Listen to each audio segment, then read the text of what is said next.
This episode is brought to you by Meow Wolf. Memories await at Meow Wolf Denver. Have a new cosmic experience as often as you want for a whole year with the annual Portal Pass. Practically perpetual access to Convergence Station, plus special discounts and perks with a Z every month.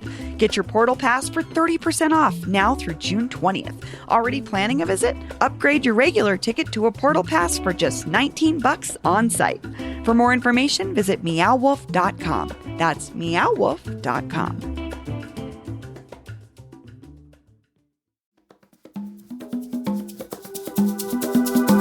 Today on CityCast Denver, is multimillionaire Kent Thiry trying to buy an election? Or is he the last true champion of democracy?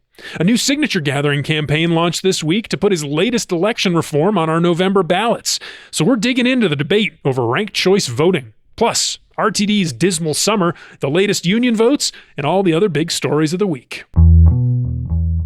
Today is Friday, June 14th. I'm Paul Caroli, and here's what Denver's talking about.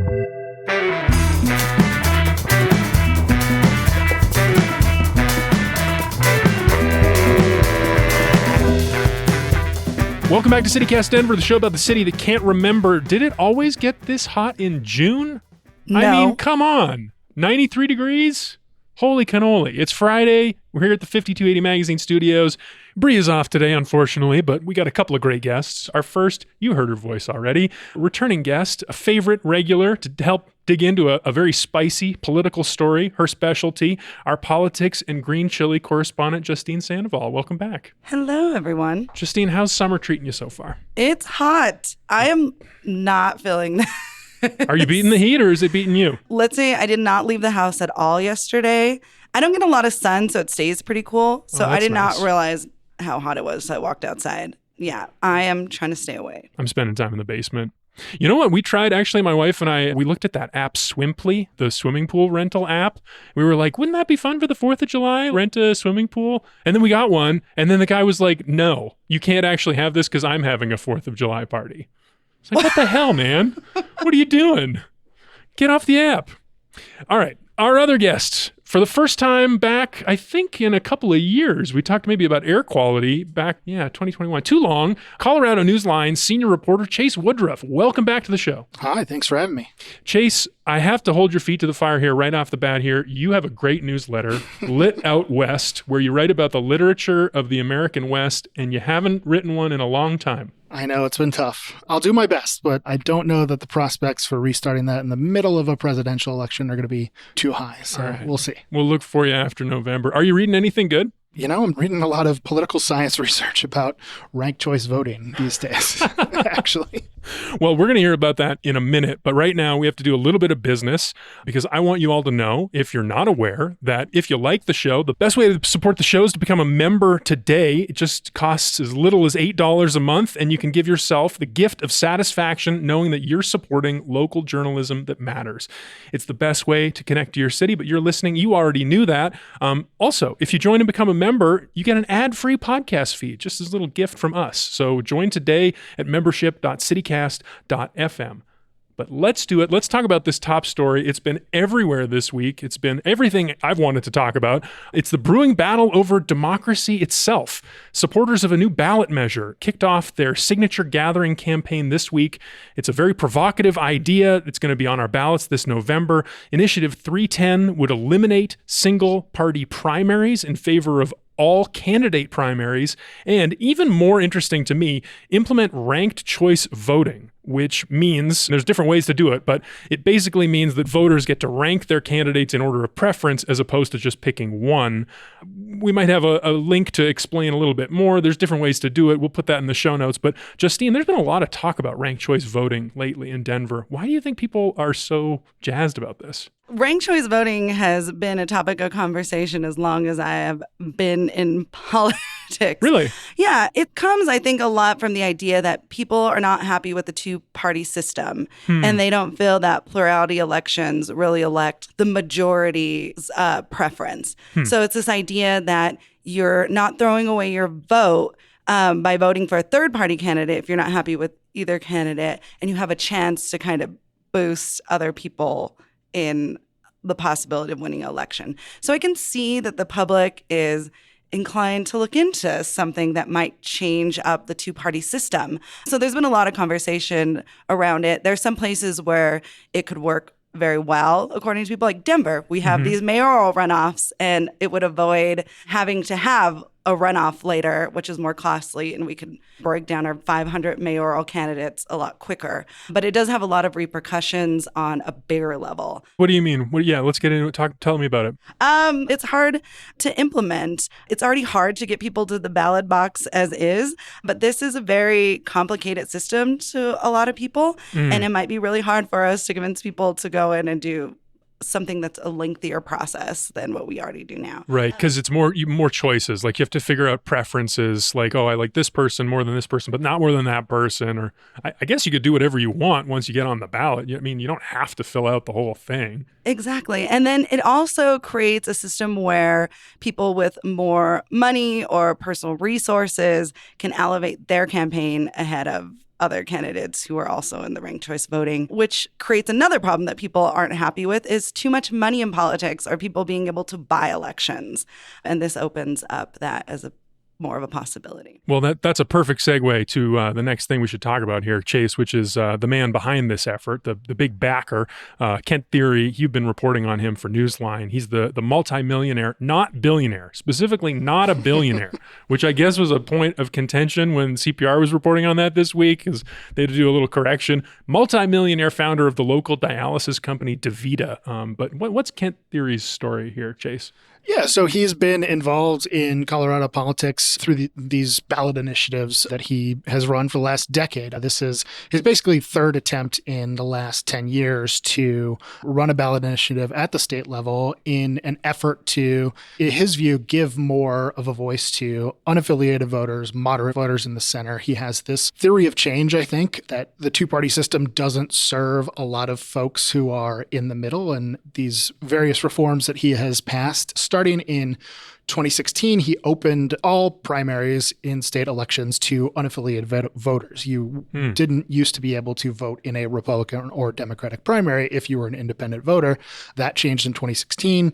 In 2018, he backed a pair of anti-gerrymandering initiatives. This was Amendments Y and Z, and they created the new independent redistricting commissions that redistricted the state legislature and congressional districts in 2021. And this is now his third crack at reforms that are going to, in his view, potentially push the state's politics towards that big moderate middle that he believes exists out there. So that's what he's been working on, but it's not really much about his personality. Justine, give us a little bit of the color with this guy, because he's a bit of a character in his own right, this Kent Thiry. The first time I ever really heard about him was from the John Oliver episode that came out about DaVita. Yeah. And so he's obsessed with the Three Musketeers. And I was wrong. I had said on something before that he's obsessed with pirates, which pirates are cool. I don't know about the Three Musketeers. Pirates, they're lawless, though. He wouldn't like pirates. Yeah, exactly. He likes the rule of law and systems and fairness. I think if it was a pirates, I'd be like, all right, he's all right. But you saw the video, a lot of people did on John Oliver, and saw like this character that is very interesting. And I had never, like I said, heard of him until I saw that episode of John Oliver. And then when we were having discussions on these amendments coming up, the Kent Thiry amendments, I was like, oh, the guy from John Oliver? And so I think he's had, for me, like this reputation of being this not billionaire, but this super wealthy guy who can invest in his, endeavors or whatever he wants to do. And if it was somebody who was really promoting these types of electoral changes who are like passionate about government and involvement, I could see it being something that maybe people look into. But you have this guy who doesn't have a great reputation through his business. They've faced several lawsuits. Yeah. DaVita has had a lot of backlash about their practices when it comes to providing dialysis for patients in need. The whole idea of dialysis, I think, is now in question. I don't know much about that, to be honest. Yeah, I don't know all of the details. I know that there's been a lot the John Oliver episode, I'm telling you, watch We'll link it. to that as well. We'll link to that as well. And the video of him riding a horse, wearing a Three Musketeers outfit and brandishing a sword. Fighting. Yeah, it's a lot. So I think that raises a lot of questions for Coloradans, like, who is this guy and what is his motive? Chase, you want to take that one? What is his motive? What do you think? I don't know. No, I think he clearly has a theory of, not to use a pun there, but a theory of change and a theory of how politics is broken and how to fix it. He does believe that the fringes, as he and his groups who are backing these initiatives put it, the fringes in both parties, they believe are not serving the majority of the electorate, and they want to find ways to empower that moderate bloc in the center. How much that really exists and how valid that theory of change is, I think, is another question. Yeah, and it also assumes that people aren't voting for what they want a little bit. If we're voting for extreme candidates or people voting for extreme candidates, like, it's because they like those ideas, I think. I don't know. It's obviously very complicated. And because we're talking about democracy, it's like the system does shape the outcomes too. So this is kind of what I was getting at, like, what is his motive? Because some people are saying that Mr. Theory, he did explore a run for governor back in 2017. And some people are saying these changes might just be designed to give him an easier path to the governor's office in 2026 when Jared Polis has to leave. Justine, what do you think about that? Do you think he would have a shot? I don't think that he would have a shot without these ballot measures. And that's a lot of the motivation that I believe. And a lot of people within the Democratic Party and the Republican Party believe that is his ultimate motive, is to make a run for governor. So let's talk about some of the pushback here, because some people who perhaps have that sense of what Theory wants have been pushing back. There was a story in the Colorado Sun recently about an initiative in the legislative session from Denver Representative Emily Sirota, who pushed this amendment on this elections bill. She got it people are saying was like a last minute thing that it got attached to this bill. And then what it would do is delay the implementation of this ranked choice voting measure statewide, and basically say that like 12 municipalities would have to try it first, which I think would delay it until after the 2026 governor's race. So very interesting politicking here. I mean, what do you two make of the sense of the politics of this situation, how the parties line up, where our leaders fall, what people want here? Justine, do you want to take that? Ultimately, we have to think about our amazing clerk and recorders throughout the state who are bipartisan and who are working really hard to get these elections done. In Colorado, we've done a lot to make the ballot more accessible to people by removing as many barriers as possible to be able to get people to vote. And I think that a lot of the fear of clerk and recorders around the state is that implementing this is going to be difficult. It's going to be costly. Making sure that voters are educated enough to be able to participate in the system is an issue. So these delays are designed to make sure that Colorado, if they have to implement this, can do it correctly, can slow down the process and show whether or not it works. So I think that some of those restrictions are important. There have been a lot of groups working really hard, and I know trying to negotiate with Kent Theory and his crew to delay some of these things. There's some things in the ballot measure that would require results by midnight of an election. And as we know, if more people participate, it's harder to get accurate results by midnight. So there are some of those things that our clerks and recorders are looking at as impossible to do through these ballot measures.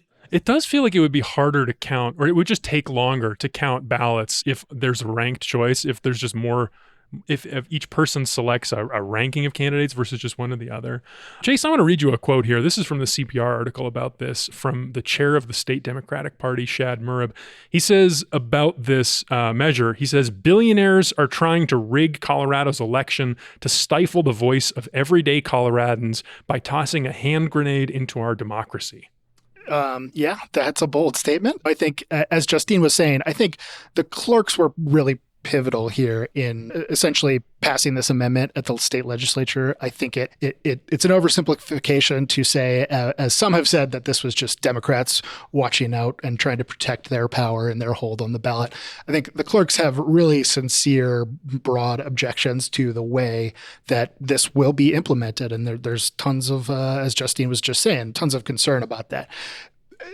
And Democrats have used those concerns, I think, a little bit as they've taken up that banner, but they are also eventually, I think, because the clerks did say last week that we feel like we could implement this by, say, 2028. If the clerks do come around and talking about the diplomacy and negotiations going on, I think, between a lot of these groups, if the clerks have those concerns about implementation satisfied over the next year or two or three, then you'll be at a point where Democrats like Shad will have to say, this is not just about concerns about implementation. We just oppose this system, whether it's 2026, 2028, 2040, whenever. We don't think this system is right. So I think that's maybe where we're headed. Interesting. Well, this is going to be a really fascinating debate as the next few months shape up. The signature gathering keeps going. I doubt they're going to have any trouble getting the signatures they need to get it on the ballot. So one last thing here. This is just something I've been thinking about because the Colorado News Collaborative recently did this survey of Colorado voters. A lot of our colleagues at other local news outlets have been working with them on that. And there were some results here that I just thought were fascinating. Apparently, the number one issue for Coloradans this year is democracy and good government. Overall, that was the number one issue. But the twist on it is it's only because liberals care about it so much. Conservatives don't care about democracy and good government at all. For conservatives, that issue ranked below the economy and immigration. So I feel like democracy is the question here. Like, where do you all feel like, where are you at on democracy this year? What do you think the debate is? I know that's a huge question, but like, what are we doing with this system we have? Are we done with it? Or people seem to hate it. Some people love it. I don't know. That's interesting because as a liberal myself, I like to think about what are we working on? And really a lot of it is saving democracy emotionally for me. Like I tell people, look, I will never ask you to save democracy again. Please just don't elect Trump, you know? And I think that's where it's coming down for a lot of Democrats, especially who are active and participate, was the idea was like this democracy that was going to create this great system for everyone. And now it's really at a point, I think, for a lot of Democrats where it looks like it could be at risk. A lot of people on my side of the fence see Trump as a fascist, and they see a lot of the Republicans' ideologies right now as fascism. So the idea of saving democracy, I think, could be strong for a lot of Democrats right now. Yeah, I kind of wonder why Democrats aren't pushing it harder, aren't running more on democracy. And this challenge, like this 310 thing, it seems like it's a wedge here. But yeah, Trump, he's a huge challenge to democracy. Obviously, January 6th, we all know what happened. Whatever you call it, insurrection, riot, we all saw it. And so many of these candidates still say that they think the election was stolen from him. Yeah, and I think this does connect in some sense to the Initiative 310 conversation because I think I don't know what's going to happen with this initiative. I think they probably, the folks behind it probably have some polling that suggests they have a pretty good shot of convincing Colorado voters to pass this. But we're going to be talking about this in the middle of a campaign that, as Justine is saying, a lot of people, for a lot of valid reasons, view the stakes of this presidential election as democracy being on the line. And it's a little bit dissonant for this group of kind of both sides-ish centrists to be pushing this amendment to tweak our electoral system. And through this change, we can all come back together and unite America, as the nonprofit that is behind some of these initiatives is named. And I think that may be a tougher sell in the political campaign season we're about to have than they realize. Yeah.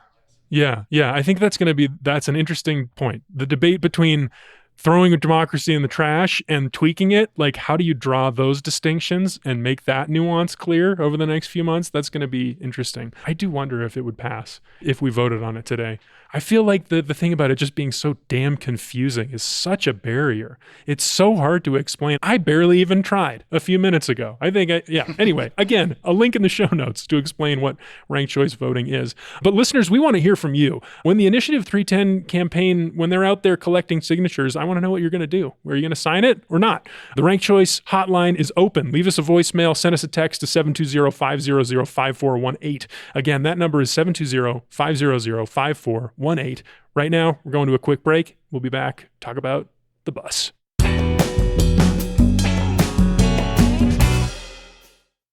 Winding through the canyon, her anticipation rose. Monarch Casino Resort Spa, the epitome of mountain chic. Her pulse raced as she sat down at a high-limit baccarat table. Hungry, she chose the Southwest fusion flavors of Bistro Mariposa before sending to Bliss, a top-rated spa Monarch, for a signature massage treatment. She slept well in her luxurious hotel room, fulfilled by her stay. Write your own story at monarchblackhawk.com. Must be 21. Gambling problem? Call or text 1-800-GAMBLER.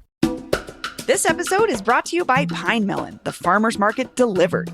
Miss the farmer's market this weekend? Don't fret. Pine Melon has got you covered, delivering Colorado's freshest local produce straight to your doorstep. Pine Melon is a next-generation grocery delivery app that partners with over 200 local farmers, ranchers, and producers in Colorado. With a mission to transform Denver's food system, empower local makers, and promote community well-being, they make supporting local both easy and rewarding. Enjoy high-quality meats, eggs, and dairy from small local farms, as well as a wide variety of pantry staples, all delivered straight to you. The best part? Pine Melon offers same-day delivery to Denver and Boulder within a 2-hour window. No subscription necessary. Support local today and use promo code CityCastDenver for $75 off your first delivery at pinemelon.com. Enjoy the best of the farmer's market, even when you can't make it there yourself.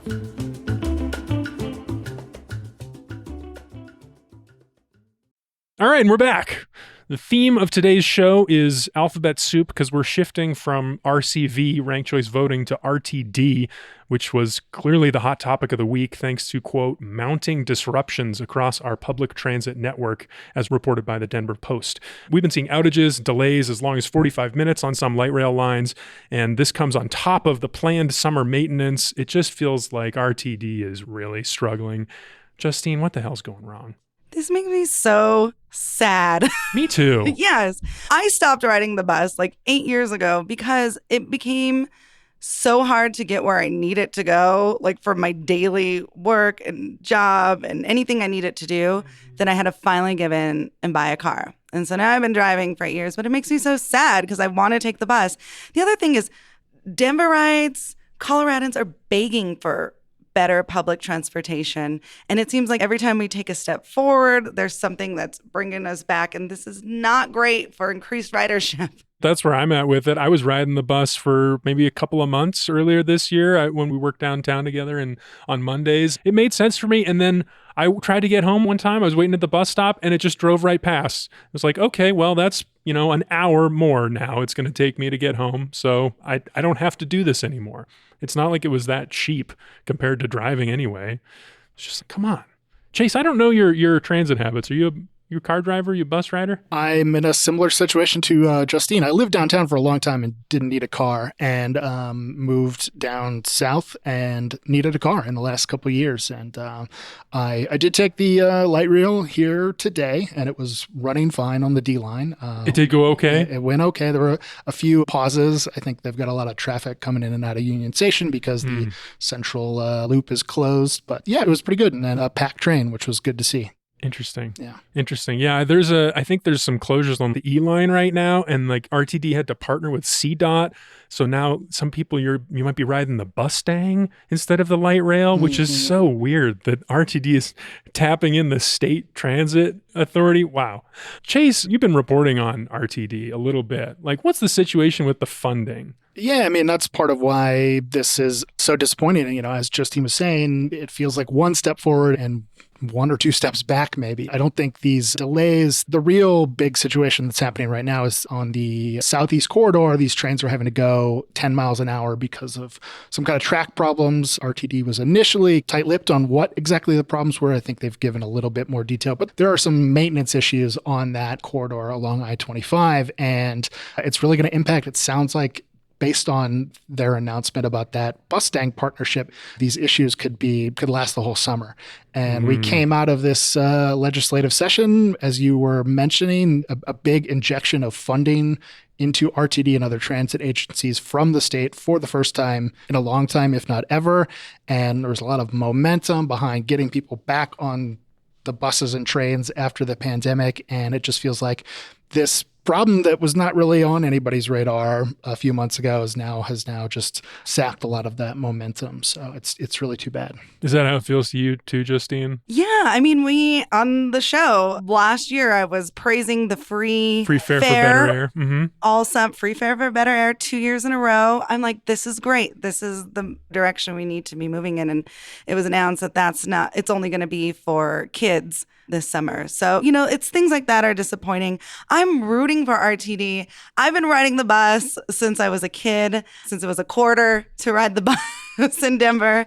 And now also you mentioned cost. It is not affordable for a lot of people. I think that there was a lot of missteps from RTD early on with the train. One of the things was not taking it to the airport right away or taking it to places that people were going to use transit. It was this idea of being eco-chic as opposed to actually providing realistic transportation that gets people to point A to point B. And I think they're trying to work through a lot of those things now. The whole fast tracks debacle, all of this stuff with money. So there is a need, there's a want for it, but I think that there needs to be some serious conversations with RTD and with the state and funding and how we can make transportation better for all Coloradans. Yeah, we talked about the pandemic here a little bit earlier. There is some data here in that Denver Post article. The RTD ridership cratered since the pandemic, obviously, but it's down by, the numbers were just staggering to me. In 2019, there were 105.8 million boardings. And then in 2023, it was down to 65 million. So like a 40% reduction we're still looking at here.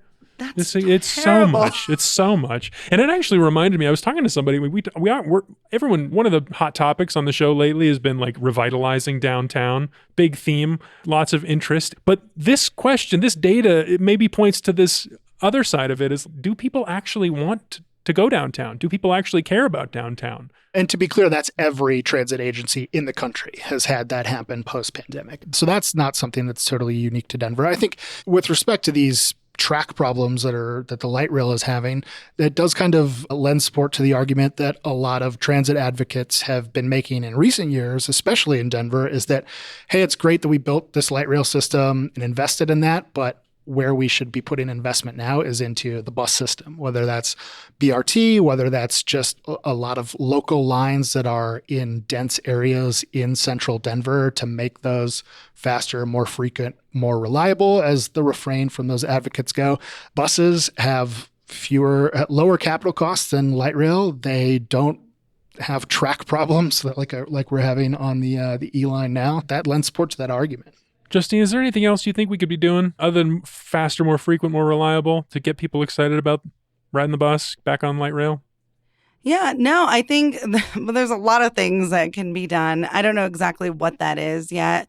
I think it's positive that there has been a lot more conversation, especially from our elected officials who play a part in making sure that the funding gets to where it needs to get. I have seen a lot of increase in different opinions joining the RTD board and people who I think have a lot more interest in RTD's functioning because they use transit.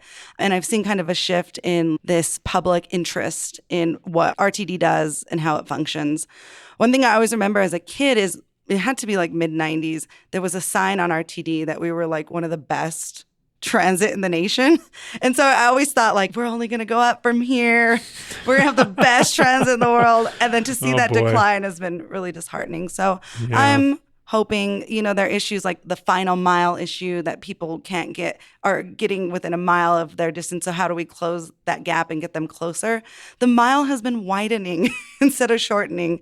So I really hope that we do a big investment into public transit in the next few years. I hope so too. I think you're right about the increasing interest. And I think we should probably make a priority of that on the show. I mean, people like talking about it and hearing about it, but I think when the RTD races for the board are in the fall, we should probably like really dig in and try to understand it, because gosh darn it, is it so complicated too, is the other issue. It's just like hard to engage with. The funding, the different agencies, who controls what, all the different lines and systems and plans and regulations. It's like a billion things. Like, how does a regular person who just wants to ride the bus try to engage and maybe express their opinion and their feelings in it? It's a tough situation. There is one little light of hope here that I wanted to talk about, and that's this Colorado Polling Institute. They had a poll last year. I think this just totally goes contrary to the way people talk about RTD. Apparently, most Denverites have a favorable view of RTD. 54.7% of Denverites like RTD. They think it's doing a good job. Isn't that crazy?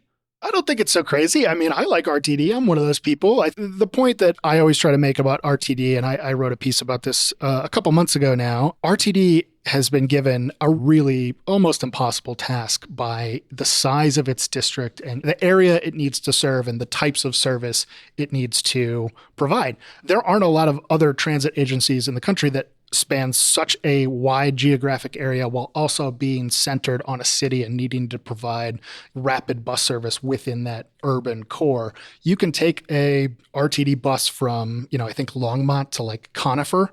You can't do that on a lot of other cities' transit agencies that are more focused on that central service. And RTD just geographically one of the largest transit agencies in the country. And the data shows that as far as efficiency goes, like price per mile and stuff, they do a pretty good job at a really hard task. That's a nice note to end on. Let's leave it there. We're going to go to one more mid-roll break, and we'll be back with wins and fails of the week.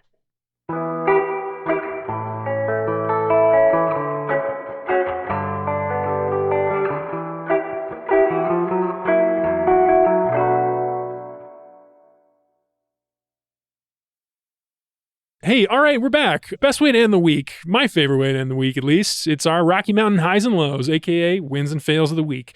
So we each brought a recent local something that we think is a fail and another one we think is a win, and we're going to talk about them.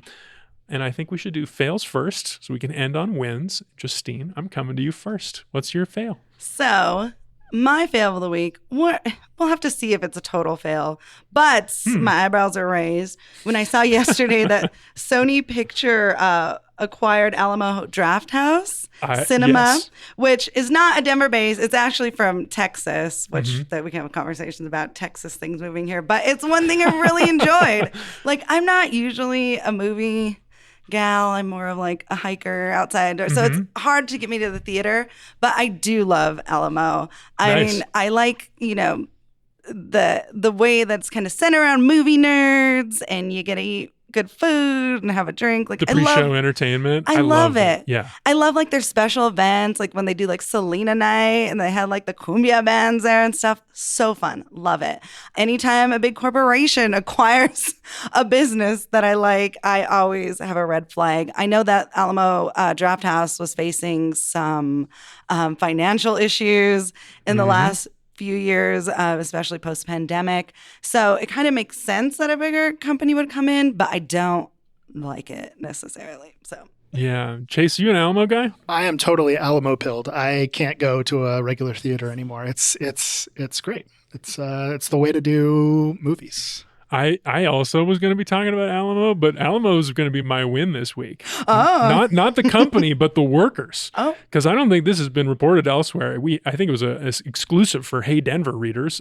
Please subscribe to our newsletter, link in the show notes. But workers at Alamo Drafthouse, Sloan's Lake, and Westminster voted to unionize earlier this month, which is so great because of this acquisition. They're going to have new bosses, but now they have a little bit more solidarity and more protections and hopefully a better situation going into this unknown situation they have with Sony Pictures in control. I like that you picked that for the fail, but that was my win this week for the workers at Alamo, Sloan's Lake, and Westminster. Good for you all. Chase, what's your fail? My fail, it's a little bit of an affectionate fail, but I'm a Top Chef sicko. Are you, Paul? Are you still on that? 100%. Okay, nice. Yep, I've been watching all season. Let's talk Manny. Yeah, so this might be a little past the statute of limitations. This was a week ago now, but third to last episode of the season, Manny Barella is his name. He's a chef from Denver, had his shot to go to the Top Chef finale and turned in some raw fish, and it was a tough beat. You can't serve raw fish on your dish that is trying to get you to the Top Chef finals, which is a tough look. Tom's not having it. He didn't like it. I thought Manny did pretty well, though. I liked his overall performance. Like, he came off as just a nice dude, reliable guy. Also, I ate some of his food right before the season. He had a pop-up going. It was spot on. It was great. Yeah, a lot of it was really good. Have you seen that he's opening a new restaurant at a pickleball development? Camp Pickle. That's one of my favorite stories. Because that's Robert Thompson's place, the guy who ran Punch Bowl Social, founded Punch Bowl Social. His next project, Camp Pickle, Pickleball Campus. I think they're opening in like Greenwood Village or Green Valley Ranch. One of those. But yeah, Manny, the culinary director, I'm looking forward to it. He made good food all year. He was outclassed there at the end. Yeah. Fun show though. I'll be watching the finale. Mm-hmm. How do you like the new host, Kristen? Oh, she's great. Perfect choice, natural choice. Mm-hmm. Tough shoes to fill with Padma, but I think she's doing a great job. The season, I don't. Some of the elements of the season, I'm a little unsure about. Getting rid of immunity from quickfires, I don't know why they did that. That's strange. Yeah, I thought Kristen was good, but Padma, yeah, most glamorous woman on earth, for sure. If there was going to be an election for president of Earth, I would vote for Padma. She would be excellent. I love her. Okay, my turn for a fail. I've got such a good fail. I loved this story from Business Den this week about Indian restaurants. I don't know did you all see this one?